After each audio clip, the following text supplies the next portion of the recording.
Bon, quel froid hivernal. Pourtant, l'hiver n'est pas avant le 21 décembre. La température est tellement basse que impossible de réchauffer le studio. Le matériel est glacé et votre serviteur, il tout. Alors, au grand mot, les grands remèdes, j'ai donc mis une paire de moufles. Ah oui, pas bête. Sauf que pour écrire une intervention d'accueil, c'est pas le plus confortable. Donc, je vais m'y affairer de tête. Qu'est-ce qui a augmenté le plus depuis 2017? Beaucoup de réponses sont possibles, évidemment.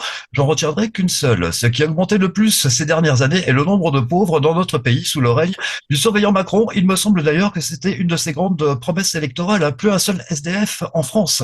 Soyez les bienvenus, La France Libre, une émission du CNTF, CH, avec ce soir Philippe, Christiane et vous-même qui nous regardez. Bonsoir messieurs, dames, bienvenue. Bonsoir à tous, bonsoir à toutes. Quel enthousiasme, Bonsoir, quelle bonsoir. introduction, super. Alors, oui, effectivement, il fait froid, mais c'est un peu normal à cette époque de l'année, hein. Moi, j'ai jamais vu un hiver, enfin très peu d'hiver où il fait pas froid, donc tant mieux. Et moi, j'ai une nouvelle quand même assez triste à annoncer. J'ai appris ça sur le réseau de Jérémy Mercier. C'est que Michel Rivasi, qui, d'après ses dires, qui est une des très rares politiques pour qui il avait du respect, euh, est décédé, donc apparemment. Et c'est vrai que cette personne a quand même dénoncé certaines choses. Elle a reçu notamment Pierre Chaillot. C'était une très belle émission où des choses ont été dites. Donc il va faire une émission ce soir sur son décès. Je n'ai aucune information pour l'instant précise. Disons voilà, juste pour rebondir sur ce que tu viens d'évoquer, Madame Rivasi fait partie de ces parlementaires qui ont osé dire des choses sur la science, qui ont osé critiquer un projet comme ITER, par exemple, pour ceux à qui ça parle, qui consistait à mettre le soleil en bouteille. C'est toujours pas, d'ailleurs, c'est toujours le cas et le projet n'est pas abandonné.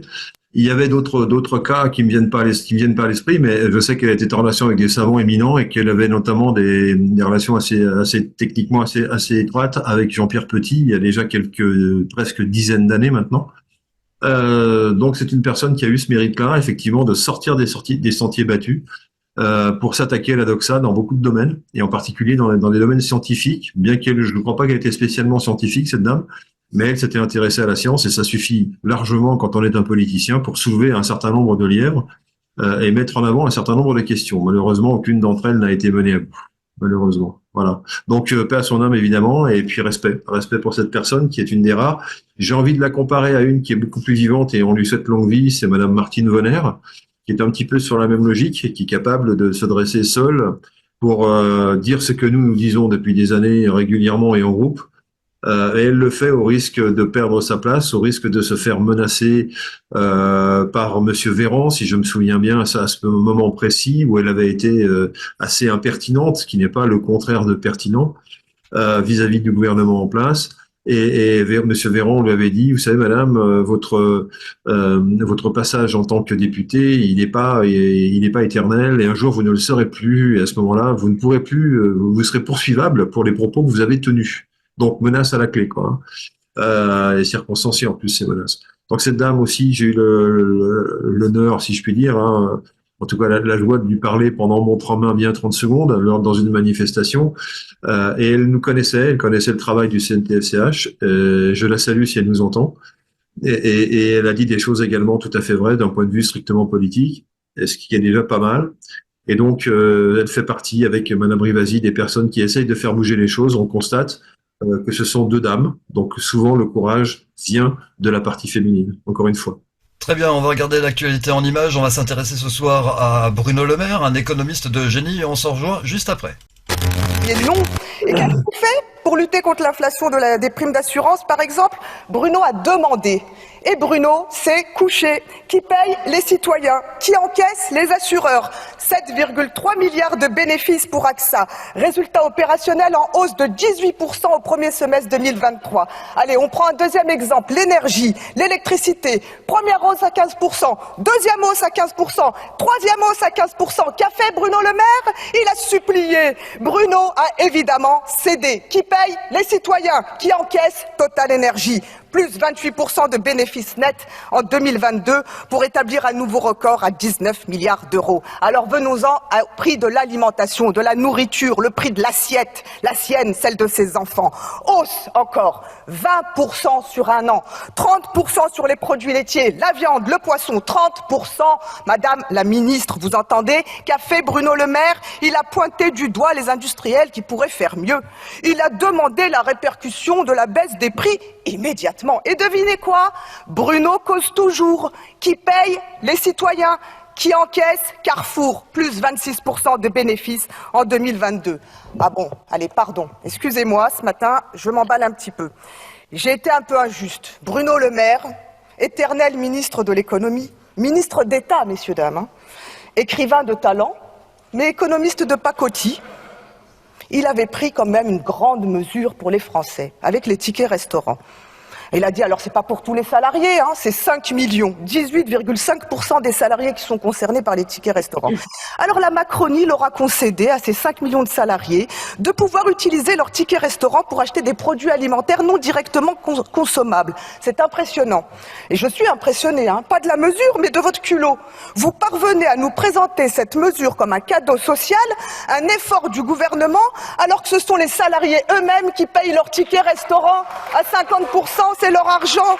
C'est une mesure qui profite aux patrons, et qui leur permet de ne pas payer de cotisations sociales et employeurs. Et en plus, c'est une mesure qui est présentée comme un coup de pouce à la consommation populaire, alors qu'elle profite d'abord à la grande distribution et nuit, pénalise les artisans de la restauration. Le maximum de la générosité de l'idéologie néolibérale. Aujourd'hui, un Français sur deux en vient à se priver occasionnellement ou régulièrement d'un repas, et chaque jour nous recevons dans nos permanences des Françaises et des Français travailleurs, précaires, mais pas seulement, qui n'arrivent plus à joindre les deux bouts, comme l'on dit, et qui n'arrivent plus à se nourrir, à nourrir leurs enfants correctement. Voilà l'effet de l'inflation et voilà l'effet de votre politique d'abandon social depuis maintenant 6 ans à la tête de l'État. La pauvreté augmente. Le nombre de pauvres augmente. Non, chers collègues, ce n'est pas excessif. Ce sont des statistiques tout à fait officielles qui démontrent que sous la présidence d'Emmanuel Macron, la pauvreté a augmenté, le nombre de pauvres a augmenté, le sentiment de déclassement, et pas que le sentiment d'ailleurs des classes moyennes, a lui augmenté. Comme je disais en début d'émission, depuis 2017, ce qui a augmenté le plus, c'est le nombre de pauvres. Et sinon, c'est pas mal, les tickets restaurants pour pouvoir payer ses courses. Quelle aide de l'État, franchement, merci. Alors, c'est vraiment les tickets restaurants, c'est exactement ce qu'a dit cette dame, que je ne connais pas, mais la réalité, elle a dit la vérité par rapport aux tickets restaurants, c'est une assistance, c'est un report d'argent qui permet effectivement de payer un peu moins cher, donc 50% dans certains cas, moins cher avec un ticket restaurant qu'avec un billet de banque, mais c'est les 50% qui restent, sont bien à la charge évidemment de celui qui les consomme. Et voilà. Et donc, le fait d'étendre la possibilité d'acheter d'autres prestations que le ticket dit restaurant, qui, comme leur nom l'indique, nous permet de manger dans un restaurant, eh bien, le fait d'étendre la prestation, je ne sais pas moi, l'acquisition de pain chez le boulanger, comme ça existe déjà, différentes prestations, de les étendre en quelque sorte, c'est véritablement se moquer du monde que de laisser penser que c'est de faire l'objet d'une largesse, enfin donner une largesse au peuple. C'est pas du tout le cas, puisque le consommateur continue de payer sa moitié, et puis voilà. Donc c'est tout à fait superfétatoire de dire que c'est un avantage pour le citoyen moyen. Et puis il y a un mot que cette dame a prononcé, sur lequel je voudrais revenir, c'est la notion de maximum. Elle a parlé de maximum. Alors il faut savoir que le mot maximum avait un sens un peu différent juste avant la Révolution française, et que le maximum, c'était le prix maximum que les citoyens devaient payer le pain, car le pain était taxé. Alors vous allez me dire taxé, ça veut dire qu'ils payaient des taxes. Non, la taxation à cette époque-là, ça n'avait pas le même sens qu'aujourd'hui. Ça voulait dire que taxation voulait dire qu'on mettait un taux maximum, on payait le maximum. Le maximum était à 100 ou 50 ou 60, peu importe, mais il y avait un maximum. Et si sur les marchés, ce maximum, pour une raison ou pour une autre, était dépassé, eh bien, la police des marchés, qui était la principale police de France, avait pour mission de vérifier que les marchands ne dépassaient pas ce maximum. Donc, le maximum, le taux, la taxation du pain, tout ça, ce sont des mots qui viennent de l'Ancien Régime, et qui ont donné suite à la libéralisation des prix des consommations courantes, notamment du pain dont vivaient les Français à cette époque. Eh bien, ces deux termes, en fait, étaient les pivots de la garantie de la sécurité alimentaire du peuple. Et lorsque le libéralisme a fait son entrée avec Turgot, avec Necker et les autres qui ont suivi après la Révolution française, eh bien, il n'y a plus eu de garantie de la sécurité alimentaire du peuple. Et donc, ce maximum et ces taxations ont disparu. Ils ont même tellement disparu qu'on prend ces mots pour l'inverse de ce qu'ils voulaient dire à l'époque. Et désormais, eh bien, c'était les prix libéraux, c'est-à-dire que le libéralisme disait, eh bien, on va payer moins cher le pain parce que c'est la loi du marché qui va faire que plus il y aura d'offres de pain et moins le pain sera cher. Belle théorie qui fonctionne encore aujourd'hui. La théorie, hein, par contre, c'est à l'inverse. Elle fonctionne à l'inverse, c'est-à-dire que plus on a libéré les prix et plus les choses sont devenues chères, ce que confirme cette dame avec des plus 26%, 24%, etc., etc., qui profitent aux grands producteurs et qui sont toujours au détriment des consommateurs. Rien n'a changé, rien de neuf sous le soleil. Voilà ce que je voulais rajouter par rapport à ce que disait cette dame. Très bien, nous allons décortiquer un très beau sujet ce soir. Nous allons nous interroger à savoir si nous sommes les victimes d'une justice aveugle. Alors les innocentes victimes pour être complet. Innocente, oui, désolé de mon oubli. Alors le mot a son importance parce que le titre est totalement emprunté en fait au titre d'un feuilleton des années 70 que tout le monde a dû voir à un moment ou à un autre, qui s'appelait Le Fugitif. C'était un monsieur, médecin de son état, dans le scénario bien sûr, hein, qui était rattrapé par la police et accusé d'un meurtre qu'il n'avait pas commis. Il avait juste vu le meurtrier, entreaperçu le meurtrier, et donc tout le feuilleton consistait à faire que cet homme cherchait à obtenir justice, qui lui était effectivement contestée, puisqu'on l'accusait d'être et d'un fugitif et de forcément l'auteur du meurtre. Et donc ce feuilleton durait, et jusqu'à ce que ce monsieur rencontre le meurtrier, le vrai, puisse s'expliquer devant un tribunal, et enfin que l'angoisse prenne fin. Alors la justice, elle est aveugle, on l'a déjà dit tout à l'heure. Chez nous, dans notre logotype, sur notre logotype, il y a la figuration de cette cécité avec un bandeau sur les yeux. Hein, donc la justice est aveugle. Et elle tient une balance dans laquelle le vrai et le faux se contrebalancent, évidemment. C'est le symbole habituel sous lequel on représente la justice. Voilà ce qu'on peut dire. Et puis, elle est aveugle. Dans le cas de ce feuilleton, effectivement, on a l'impression aussi qu'elle est écrasante, c'est-à-dire que pour obtenir une fois justice, en étant très malin, en ayant beaucoup de chance, en étant très intelligent, et en découvrant et en ayant la chance d'avoir été témoin du meurtre et de savoir qui a tué la personne en question, quand on a toutes ces chances-là, on a une petite chance d'obtenir de la justice de la part de cette justice aveugle qui frappe à l'aveugle. Et on a un peu l'impression que c'est ça, que c'est la justice frappe à l'aveugle. Et aujourd'hui, qu'est-ce qu'on entend? On voit des choses comme, où on entend Monsieur Dupond-Moretti, dont on va reparler, rassurez-vous, qui disait dans une assemblée, la justice en France est totalement indépendante de l'exécutif. Je répète, la justice est totalement en France indépendante de l'exécutif. Il le dit sur un ton martial, il le dit sur le ton d'une personne qui a affaire elle-même à la justice au moment où elle prononce ces mots, donc il est très sûr de lui, cet homme. Et il le dit alors que dans la vidéo qui nous est proposée, on entend d'une part Monsieur Dupond-Moretti dire ce qu'il a à dire, et d'autre part, on entend un argument d'avocat qui dit à peu près l'inverse, c'est-à-dire que depuis 2008, on n'a plus de constitution, voilà, donc il n'y a plus de justice. Donc il n'y a plus rien, tout est tombé à l'eau, en quelque sorte. Et ça, Monsieur Dupond-Moretti ne le signale pas particulièrement. Voilà. Alors pour rebondir sur l'actualité, puisque nous avons quand même une toute petite fonction au sein du CNTF/CH de commentaire de l'actualité, nous avons appris il y a quelques minutes, que Monsieur Dupond-Moretti, donc le même homme, a été, alors c'est pas, il faut que je trouve le terme exact, il a été relaxé, tout simplement, il a été relaxé de l'accusation qui était portée contre lui de prise illégale d'intérêt. Alors évidemment, on est en France, donc on n'a pas le droit de faire des commentaires sur une décision de justice, tout simplement. Une décision de justice, oui. On n'a pas le droit de faire de commentaires. Alors, on ne fait pas de commentaires autre que ma félicitation à Monsieur Dupond-Moretti, hein, qui était très sûr de lui avant, qui est sûrement encore plus sûr de lui après, il n'y a pas de raison, et qui va nous expliquer que tout ça est normal, qu'il a été relaxé des méchantes personnes qui se sont permis de lui courir après et de lui mettre un vilain procès. Alors, si vous avez des commentaires à cette étape, Oui, tout ceci me paraît être un grand jeu quand même, parce que ben, on va pas commenter, n'empêche qu'on va dire qu'on est content pour lui, hein, de façon assez ironique quand même, et que ben, c'est encore une fois pour mettre le peuple, les gens en colère. Enfin, moi, je ne sais pas quelle va être la réaction des gens en entendant ça, sachant, connaissant le personnage, connaissant les faits pour certains qui en ont souffert. Voilà, donc on ne va pas commenter, effectivement. Merci, monsieur le juge, vous avez fait votre travail. Merci, bravo. Et j'espère que certains juges se lèveront pour faire le travail, pour aller arrêter toute cette équipe d'usurpateurs qui occupent les fonctions d'État. Parce que bah, il est ministre de rien du tout, puisque la Constitution n'existe plus, parce que l'État n'est pas, ils n'ont pas à représenter quoi que ce soit depuis 2008. Oui, absolument. Donc nous, au sein du CNTFCH, on bat en brèche toutes ces idées reçues selon lesquelles il y aurait encore un gouvernement. Non, nous ne sommes plus dans une gouvernance.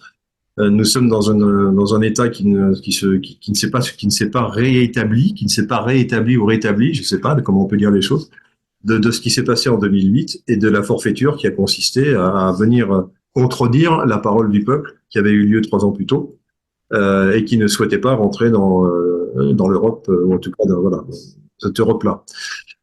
Donc voilà, donc ça c'est quelque chose qui est toujours constaté. C'est des preuves, il y en a à se cacher derrière, comme on dit chez moi. Hein. C'est pas de preuves dont nous avons besoin, c'est effectivement de personnel judiciaire capable de faire leur métier et de regarder au bon endroit, de pointer les choses au bon endroit, etc. Alors aujourd'hui, ce qui est amusant, c'est que je me souviens avoir entendu le témoignage de monsieur Georges Fenech, qui est un politicien, enfin qui était un politicien français, magistrat de son État, dans le département du Rhône en particulier, et que j'ai entendu dire que monsieur Dupond-Moretti, son ami a priori, hein, comme j'ai compris dans l'interview, eh bien était victime, justement, dans le cadre de cette accusation dont il vient d'être relaxé, aurait été victime, d'après lui, de tout simplement de l'acharnement de juges gauchistes du syndicat des magistrats. Alors ça, c'était quelque chose que je ne connaissais pas, dit par monsieur Fenech, hein, et qui disait, bah, ces messieurs, ils n'aiment pas qu'on vienne les enquiquiner, ils n'aiment pas qu'on vienne leur changer leur procédure, et tout de suite, ils deviennent beaucoup plus dangereux vis-à-vis du gouvernement, vis-à-vis du garde des Sceaux, vis-à-vis, etc. Ils deviennent agressifs, et c'est eux qui font la loi. Alors, on sait que effectivement, le syndicat de la magistrature s'est fait connaître à une époque pour le fameux mur des cons. Hein, j'espère que je ne choque personne, mais c'était exactement son nom, où il y avait en photographie un certain nombre de personnalités qui étaient passées devant cette justice et dont il semblerait qu'elles aient été victimes de innocente victime, pardon, d'une justice aveugle, comme on le disait en titre. C'est-à-dire qu'en clair, elles en avaient pris plein la figure, alors qu'elles n'étaient pas forcément aussi coupables qu'on pouvait le penser. Voilà. Donc justice à 2 vitesses, 2 façons de voir les choses. Et puis il y a une autre façon de dire les choses, de voir la justice française aujourd'hui. C'est de dire la justice, elle essaye encore de traîner les politiciens devant les tribunaux pour leur tentative de devenir les patrons à travers le garde des Sceaux.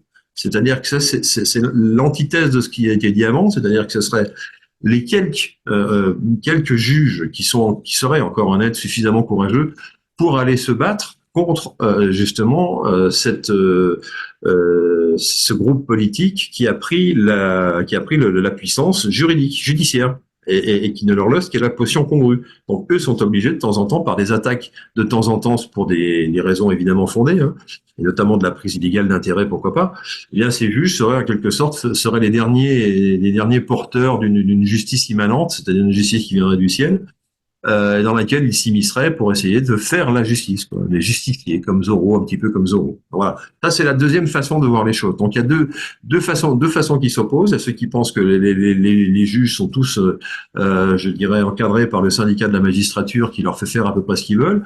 Et puis d'autres qui disent, ben non, il reste encore quelques juges qui sont capables de se battre même contre des membres du gouvernement, même contre des gens qui sont leurs patrons.